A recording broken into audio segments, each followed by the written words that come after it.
Captain Consul walked into the huge meeting room on the space station. His black uniform was clean and perfect. His face showed a calm smile that he had practiced many times.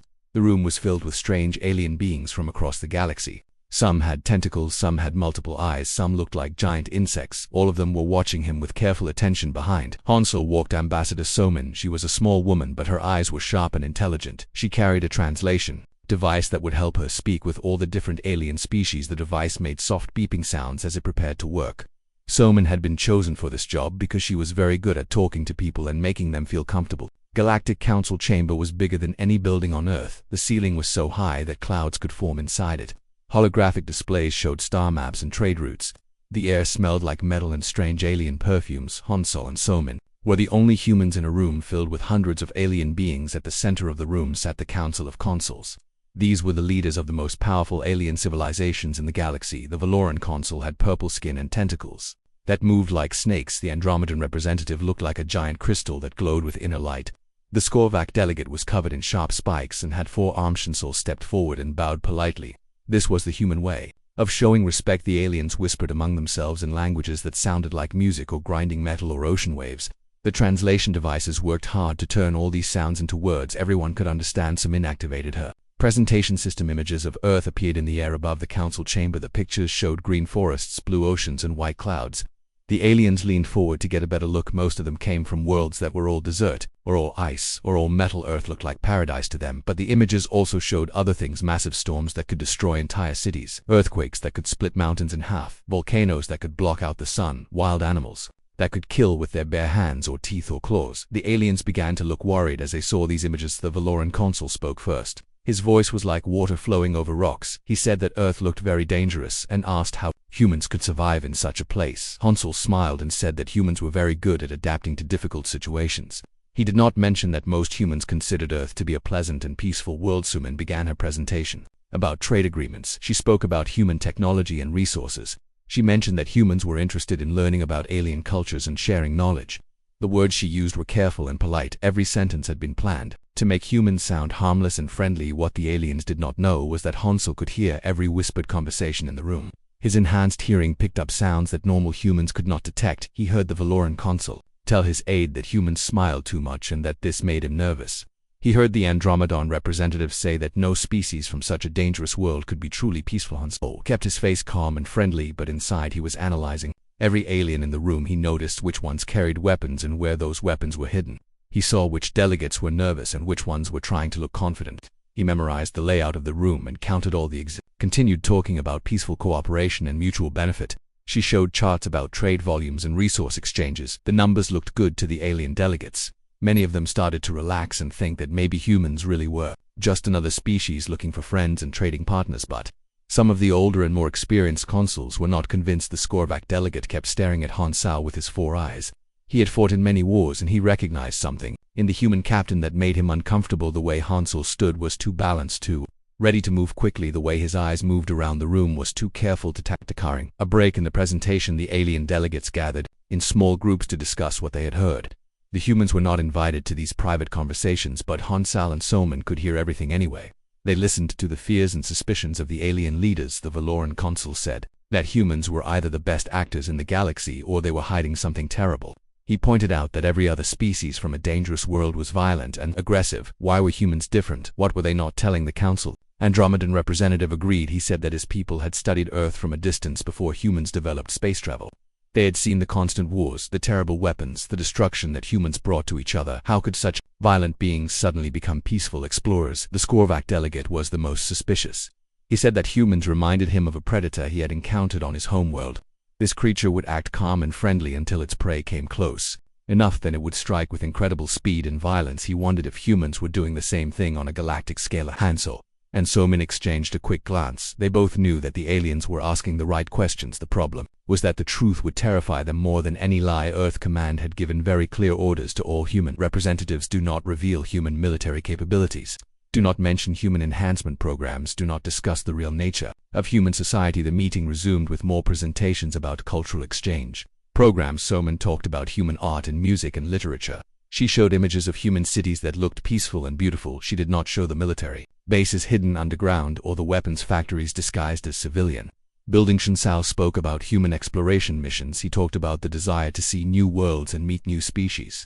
He did not mention that every human exploration ship carried enough firepower to destroy a small moon. He did not talk about the military scouts who had already mapped every major alien world without being detected. As the day continued, more trade agreements were signed, more cultural exchange programs were approved. The alien delegates began to feel more comfortable with their new human partners.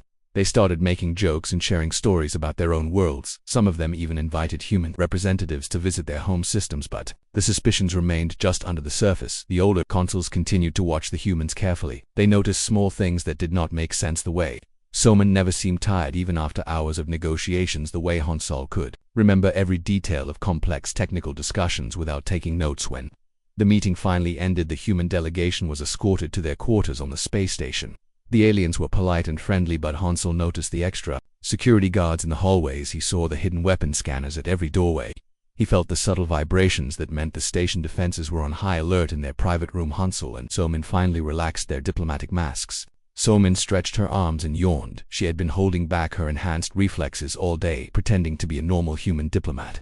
Consul checked the room for listening devices and found 17 of them. They left the devices alone but spoke in a code that would sound like casual conversation to anyone listening. They discussed their observations about alien military capabilities and political structures. They planned their next moves in the ongoing human infiltration of galactic society. Outside their window, the stars looked peaceful and beautiful, but Consul and Soman knew that appearance could be deceiving. The galaxy was about to learn that humans were very good at playing games, especially games where the stakes were survival. The diplomatic facade was working perfectly, but it would not last forever. The alien consuls had good reason to be suspicious. They just did not realize how right they were or how much they should really fear the humans who smiled so easily. 3 months had passed since the big meeting at the Galactic Council. The trade agreements were working well. Human ships were visiting alien worlds, and alien ships were coming to human colonies. Everything seemed peaceful and normal, but deep in space something was about to change. Everything. Engineer Tejo was working on the mining colony of Kepler 442b. This was a small world covered in red rocks and deep caves. The air was thin but breathable. The gravity was lighter than Earth, which made walking feel like bouncing. The colony had been built to mine rare crystals that were used in faster-than-light engines. The colony was home to about 3,000 beings. Most were aliens from different worlds, but about 500 were humans. They all worked together, digging tunnels and operating the big machines that crushed rocks and sorted crystals.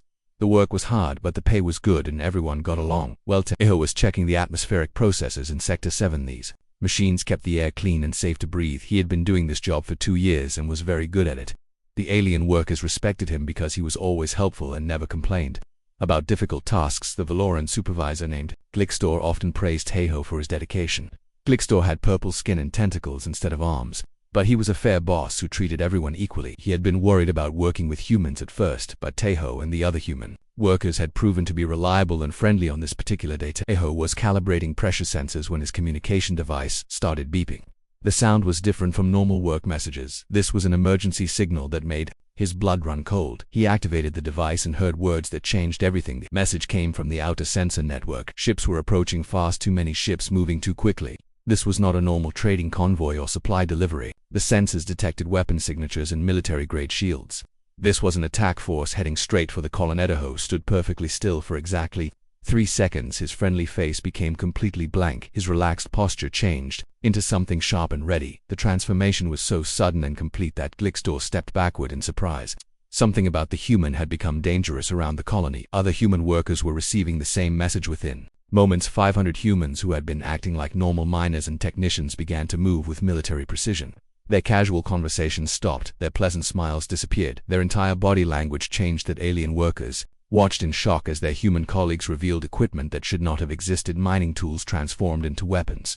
Communication devices accessed military networks that spanned multiple star systems. Emergency supplies contained armor and ammunition that could outfit a small army. Tejo spoke into his communicator, but his voice was completely different. Gone was the friendly engineer who made jokes during lunch breaks. This voice carried absolute authority and years of combat experience. He said, "Contact Admiral Yunji and tell her the gloves are coming off." Glixtor had never heard of Admiral Yunji. The humans had never mentioned having military ranks or commanders, but now Tejo was giving orders with the confidence of someone who expected instant obedience, and the other humans were responding exactly as if they were soldiers receiving battlefield commands. The attacking ships belonged to the Skorvac Empire. These were raiders who made their living by attacking weak colonies and demanding ransom payments. They had chosen this mining operation because it looked like an easy target. Far from major military bases defended only by local security forces, the Skorvac had done their research. They knew exactly how many security guards were stationed at the colony. They had counted the defensive weapons and calculated how long it would take to overwhelm the defenses. Their plan was simple and brutal: take hostages, demand payment, and leave before any help could arrive. What the Skorvac raiders did not know was that they were about to attack a position defended by human military personnel who had been pretending to be civilian workers. The mining colony was not just a source of crystals, it was also a secret observation post where humans studied alien behavior and technology. The raider fleet consisted of 12 fast attack ships armed with plasma cannons and boarding pods. They expected to face security guards armed with basic energy weapons, and maybe a few automated defense turrets instead. They found themselves up against opponents who had been trained on worlds where surviving until breakfast was considered an achievement. Tahoe coordinated the defense from the main control center. His mining equipment suddenly revealed hidden weapon systems that could punch holes through ship armor. His communication network connected to satellites that most aliens did not even know existed. His emergency protocols activated defenses that turned the entire colony into a military fortress. The first Skorvac boarding pod landed near Sector 12. The raiders inside expected to find terrified miners hiding behind overturned tables. Instead, they encountered humans who moved through their ship like shadows. These defenders seemed to know exactly where each raider would be before they got their security. Cameras throughout the colony recorded impossible scenes: humans jumping 3 times their own height to reach elevated positions, humans absorbing direct hits from energy weapons that should have killed them instantly, humans reacting to threats so quickly that their movements looked like they were happening in fast forward. The Skorvac raiders were experienced fighters who had successfully attacked dozens of colonies across the galaxy, but they had never faced opponents like this. The humans did not just fight back. They hunted the raiders through the colony tunnels with terrifying efficiency. One group of raiders tried to take hostages from the alien workers. They found their path blocked by a single human woman who had been working in the cafeteria 10 minutes earlier. Now she was armed with weapons that seemed to appear from nowhere, and her eyes held the cold calculation of a professional killer. The woman moved through the raiders like a force of nature. She disabled their weapons before they could fire. She neutralized their armor with tools that looked like kitchen equipment. She incapacitated trained soldiers with moves that seemed to defy physics. Similar scenes played out across the colony. Human defenders who had spent months acting like friendly co-workers revealed themselves to be elite warriors. Every casual conversation had been intelligence gathering. Every helpful gesture had been tactical positioning. Every smile had been camouflage. The battle lasted exactly 47 minutes. The Skorvac had expected to spend hours overcoming resistance and taking prisoners. Instead, they found themselves fighting for their lives against opponents who seemed to predict every move. The raiders who survived the encounter fled back to their ships in complete terror, but the most shocking moment came when the rescue was complete. Tahoe stood in the main corridor surrounded by disabled raider equipment and unconscious Skorvac prisoners. His mining uniform was torn, but he was completely uninjured. He looked up at the security camera and his expression was almost apologetic. He spoke directly to the camera, knowing that the footage would be transmitted to alien governments across the galaxy. He said that humans regretted the necessity of violence but would always protect innocent people. He said that this incident should not affect the peaceful relationships that Earth wanted to maintain. The message was polite and diplomatic, but everyone who watched it understood the real meaning. Humans had just demonstrated military capabilities that rivaled the most advanced civilizations in the galaxy, and they had done it while maintaining the pretense that this was somehow a normal response to raiders on the Galactic Council station. Emergency meetings were called within hours. Representatives from dozens of species gathered to watch the security footage over and over again. They analyzed every move, every weapon, every tactical decision. The conclusion was unavoidable. Humans had been lying about everything. Their peaceful exploration missions were military reconnaissance. Their trade agreements were intelligence operations. Their cultural exchanges were infiltration programs. The friendly miners and diplomats and explorers were all soldiers in disguise. That Valoran consul, who had survived the raid, sat in his private quarters staring at the wall. His tentacles trembled as he thought about all the times he had worked alongside Tahoe, all the casual conversations about family and hobbies and dreams for the future. All of it had been an act performed by a warrior who could have killed him at any moment. The galaxy was about to learn that humanity had been playing a very long game, and the game was almost over. The emergency session of the Galactic Council was called faster than any meeting in galactic history. Within 48 hours, representatives from every major civilization had gathered at the central station. The mood was different from 3 months ago. Now there was fear in the air, and weapons were openly displayed. Armed guards stood at every entrance. Energy shields flickered around each delegation. Section weapon scanners hummed with power as they searched for hidden threats. The diplomatic immunity that had protected her before was clearly gone. The chamber buzzed with angry voices in dozens of different languages, tentacles waved frantically. Four-armed aliens gestured wildly, crystal beings pulsed with threatening colors. The translation devices worked overtime trying to keep up with all the accusations and demands flying through the air. Consul Mordok of the Regulan Federation stood up first, his forearms pointed at Soman while his voice boomed across the chamber. He accused humans of being liars and predators who wore masks of friendship. His species had blue skin and were known for their logical thinking, but now he sounded emotional, and Soman remained perfectly calm as the accusations continued. She sat in her chair with her hands folded in her lap. Her face showed no emotion even as alien after alien stood up to denounce humanity. Her breathing was steady and controlled like someone who had been through much worse situations. The Valoran consul who had worked closely with humans at the mining colony spoke. Next, his purple tentacles shook as he described watching friendly human workers transform into deadly warriors. He said that humans had lied about everything and that no one in the galaxy was safe from their deception. Other voices joined the chorus of fear and anger. The Andromedan representative displayed holographic images from the mining colony battle. The footage showed humans performing impossible feats of strength and speed, moving faster than most aliens could see, taking damage that should have been fatal. Soman finally stood up to respond. The chamber fell silent as she walked to the center speaking platform. Her movement was fluid and graceful, but now the aliens could see the predatory nature that had been hidden before. She was not just walking, she was prowling. She spoke in a voice that carried clearly to every corner of the massive chamber. Her words were calm and measured, but they cut through the air like a blade. She said that humans had never lied about anything. They had told the truth, but the aliens had not understood what that truth means. Soman explained that humans had always said they came from a dangerous world. They had always mentioned having experience with conflict. They had always expressed a desire for peace. What they had not explained was that everything aliens considered deadly was just normal life for humans. She activated a holographic display that showed Earth in detail. The images were different from the peaceful presentations 3 months ago.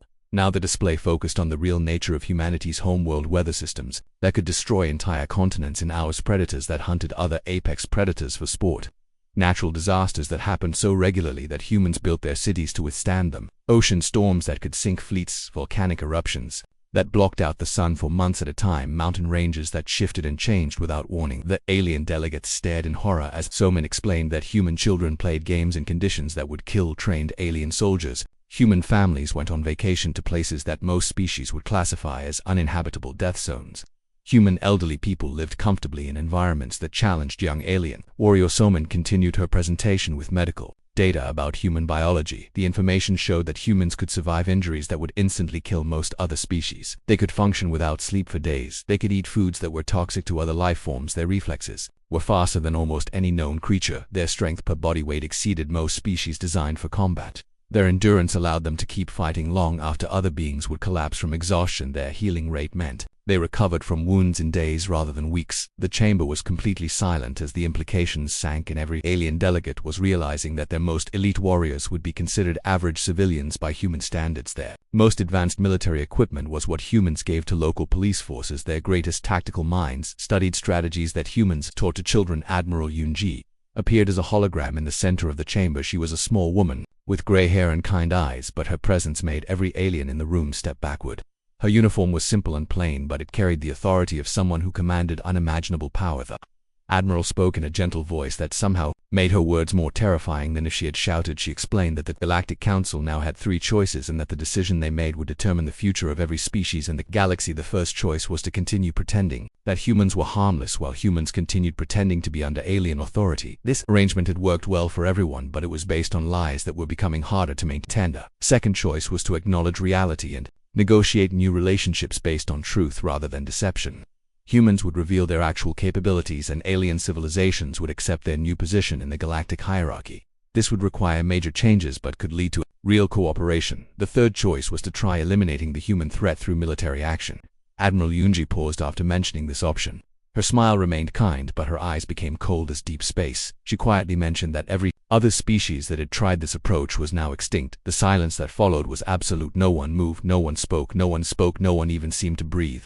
The alien delegates were processing the fact that they were not negotiating with equals, they were being given choices by their superior. Soman stepped forward again to add one final piece of information. She explained that everything the aliens had seen so far was humans holding back. The mining colony defenders had been civilian workers with basic equipment. The rescue operation had been performed by off-duty personnel using improvised weapons. Real human military forces were still hidden throughout the galaxy.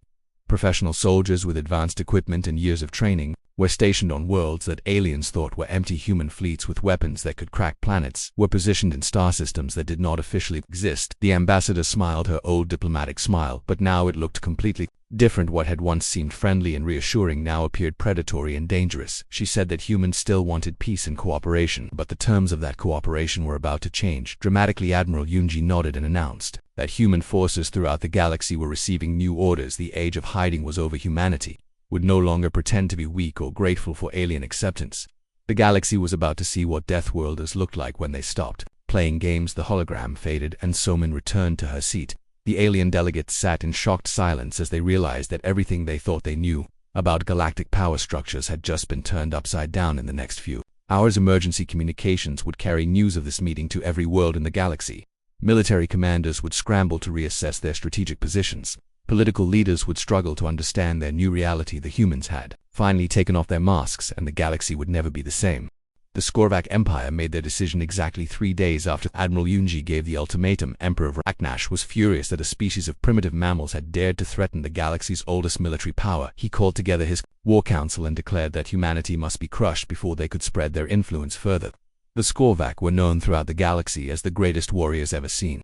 Their empire had conquered hundreds of worlds over thousands of years. Their soldiers were bred for combat from birth. Their weapons could destroy moons. Their tactics had never been defeated in open battle. Emperor Raknash assembled the largest fleet in galactic history, 10,000 warships filled with the most elite soldiers in the Empire, dreadnoughts that were larger than human cities, fighters that could outrun light itself, weapons that could crack planets in half. The plan was simple: an overwhelming strike at the Sol system with such massive force that human resistance would be impossible to destroy Earth and all human colonies in a single coordinated attack. Show the galaxy that challenging the Skorvac Empire meant total extinction. Colonel Jae-sung watched the approaching armada from the defense station orbiting Mars. He was a quiet man who had spent most of his career training other soldiers. His uniform was plain and simple. His expression was calm as he studied the tactical displays showing 10,000 enemy ships. The alien observers on the station could not understand why the humans seemed so relaxed. The Skorvac fleet was the most powerful military force ever assembled in one place, yet the human defenders were going about their preparations with the casual efficiency of people doing routine maintenance, suggesting activated weapon systems that had been disguised as communication arrays, radio telescopes folded back to reveal particle beam cannons, solar collectors opened to show missile launchers, scientific instruments transformed into targeting systems for weapons that most aliens had never imagined. The battle began when the Skorvac vanguard entered the outer solar system. They expected to face desperate resistance from outgunned defenders. Instead, they encountered defensive networks that treated their planet killing weapons like minor inconvenience. Guard dreadnoughts fired their main guns at human positions. The beams were powerful enough to boil oceans and melt continents, but the human shields absorbed the energy and converted it into power for their own weapons. The attacks that should have ended the battle in minutes only made the human defenses stronger. Human fighters launched from hidden bases throughout the solar system. These ships were smaller than Skorvac vessels, but they moved with impossible speed and precision. They seemed to know where every enemy ship would be before the Skorvac pilots made their decisions. The Skorvac had brought their finest pilots, warriors who had never lost a battle in their entire careers, but they found themselves outmaneuvered by human fighters that treated relativistic speeds like normal flying conditions. The humans could track and target objects moving faster than light itself. Admiral Korthrex commanded the Skorvac flagship from the center of the fleet. He watched in growing horror as his forces were systematically dismantled. Human weapons found weak points in Skorvac armor that should not have existed. Human tactics countered strategies that had worked for thousands of years. The most terrifying part was the efficiency. The humans were not just winning, they were demonstrating complete dominance. Every Skorvac move was predicted, every attack was countered, every strategy was neutralized before it could be properly implemented. Skorv boarding parties tried to capture human stations. They found themselves facing defenders who fought with a combination of advanced technology and primal savagery. Human soldiers moved through forces like apex predators hunting prey. The aliens had brought their best warriors, soldiers who had conquered entire star systems. But they discovered that human combat training included scenarios that would be classified as war crimes by most civilizations. Humans had learned to fight in conditions that made normal warfare look like a peaceful negotiation. Colonel Jae-sung coordinated the defense with the calm professionalism of someone who had expected this outcome. His tactical displays showed Skorvac forces being eliminated with mathematical precision. Every human unit knew exactly where to be and when to strike. The battle that was supposed to last 4 days ended in 47 minutes. The Skorvac had brought enough firepower to sterilize multiple star systems, but they found themselves facing opponents who had been trained on worlds where survival required constant warfare. Against impossible odds, Emperor Raknash watched his elite forces retreat in complete disarray. Half his fleet was destroyed or disabled, the other half was fleeing as fast as their engines could carry them. His greatest military achievement had become his most humiliating defeat. The surviving Skorvac commanders carried a message back to the Empire: they had not been defeated by superior technology or better tactics. They had been outclassed by beings who considered warfare to be a natural part of daily life. News of the battle spread across the galaxy faster than any previous event. Communication networks carried footage of human fighters performing impossible maneuvers, human soldiers surviving attacks that should have vaporized them, human weapons that seemed to violate the basic laws of physics. The species that had feared human diplomacy now understood that their fears had been completely inadequate. They had worried about humans being too friendly when they should have been terrified of humans being too restrained. Military academies throughout the galaxy began emergency reviews of their strategic doctrines. Everything they had taught about warfare was based on assumptions that had just been proven wrong. The humans had not just won a battle, they had redefined what victory meant. Political leaders who had plotted against humanity in secret now competed to offer apologies and tribute. Species that had considered themselves to be galactic powers suddenly realized they were minor regional authorities at best. The Valoran consul who had survived both the mining colony incident and the council revelation sat in his private chamber watching footage of the battle. His tentacles no longer trembled with fear. Now they hung limp with the exhaustion of complete defeat. He finally understood what the humans had been trying to tell them from the beginning. Humanity had offered friendship and cooperation because they were strong enough to choose peace. They had hidden their capabilities because revealing them would have destroyed the careful balance that kept the galaxy stable, but the galaxy had forced their hand. The Skorvac attack had proven that some species would never accept human leadership peacefully. Now everyone would have to live with the consequences of that choice. Young Ji appeared in holographic communications throughout the galaxy. Her message was simple and direct. The age of pretending was officially over. Humanity would no longer hide their nature or apologize for their strength. The Deathworlders had finally shown their true face, and the galaxy would never recover from what it had seen. 6 months after the Skorvac defeat, the Galactic Council met for the last time under the old system. The Great Chamber had been completely redesigned to reflect the new reality. Human representatives no longer sat in the observer section. They now occupied the central council platform that had once been reserved for the most ancient civilizations. Director Hyan Wu took his place as the first human council chairman. His presence changed everything about galactic politics. The alien delegates, who had once ignored human suggestions, now hung on every word he spoke. The species that had plotted against humanity now competed desperately for favorable treatment. The chamber itself looked different. Armed human guards stood at every entrance. Human technology had replaced many of the old alien systems. The holographic displays now showed star maps with human territories marked in bright colors that dominated the visual space. Hyan Wu stood to address the assembly. His voice carried easily through the chamber without electronic amplification.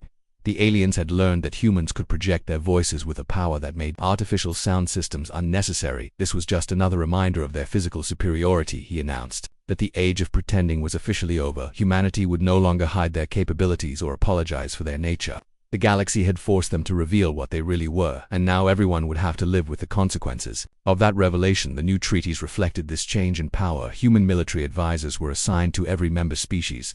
These advisors would help alien civilizations develop better defense capabilities, but everyone understood the real purpose. They were there to ensure compliance with human policies. Human corporations were granted unrestricted access to resources and markets throughout the galaxy. The trade agreements that had once seemed generous to humans now appeared to be exactly what they were: humans taking whatever they wanted while allowing aliens to keep enough to survive. Human explorers received unlimited access to all territories in the galaxy. Their missions were no longer subject to alien approval or oversight. The scientific expeditions that had once required diplomatic negotiation now operated with the authority of an occupying force. Some species adapted quickly to the new reality.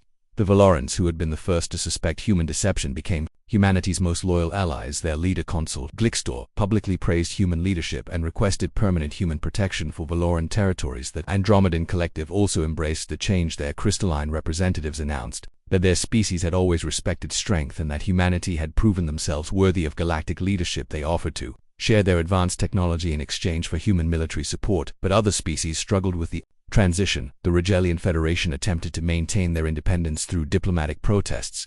Director Hyan Wu listened politely to their complaints, then quietly mentioned that human forces were already stationed in Rigelian space. The Altarian Republic tried to form a coalition of species opposed to human dominance.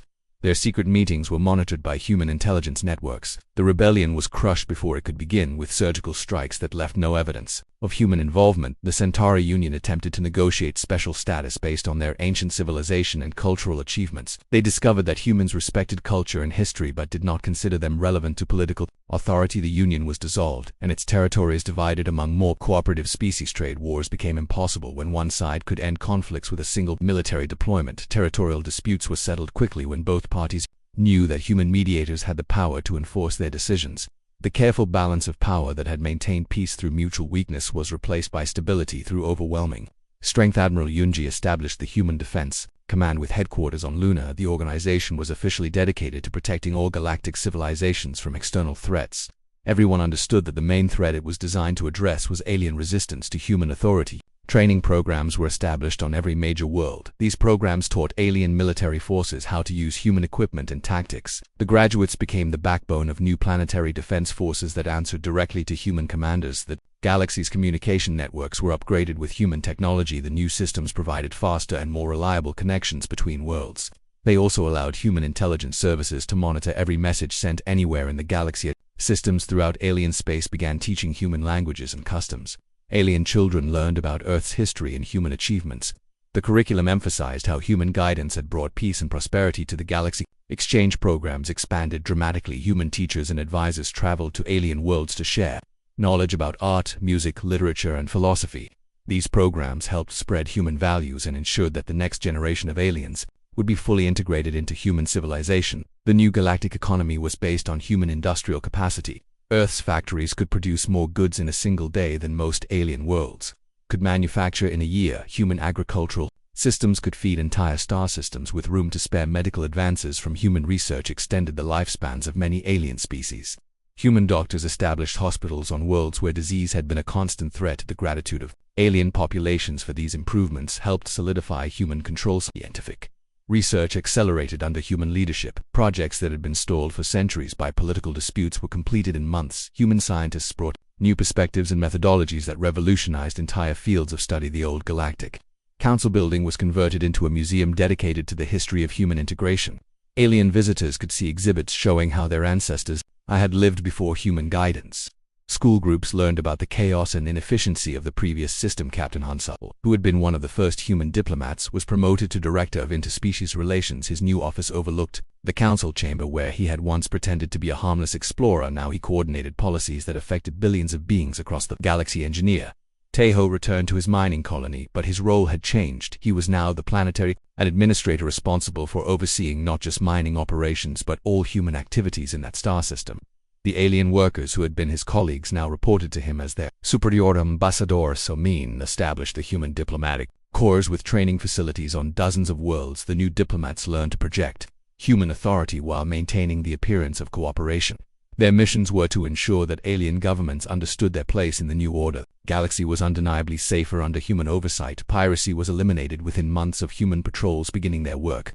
Wars between alien species ended when human arbitrators imposed solutions that both sides were forced to accept, but the safety came at a price. The freedom that alien civilizations had once enjoyed was replaced by the security of knowing that someone else was making the important decisions. The independence that had defined galactic politics for thousands of years was traded for the stability of human management. As Director Hyunwoo reflected during his final speech to the old council, the galaxy had gotten exactly what it had asked for. The consuls had feared humans playing nice and had demanded to see their true nature. Now they lived in a universe where Deathworlders no longer pretended to be anything other than what they were. The apex predators of the galaxy had finally stopped hiding, and everyone else had to adapt to that reality. The new order was not cruel, but it was absolute. Humanity had become the guardians of galactic civilization, and they would never again allow anyone to question their authority. The age of human dominance had officially begun, and it would last for as long as humans chose to maintain it.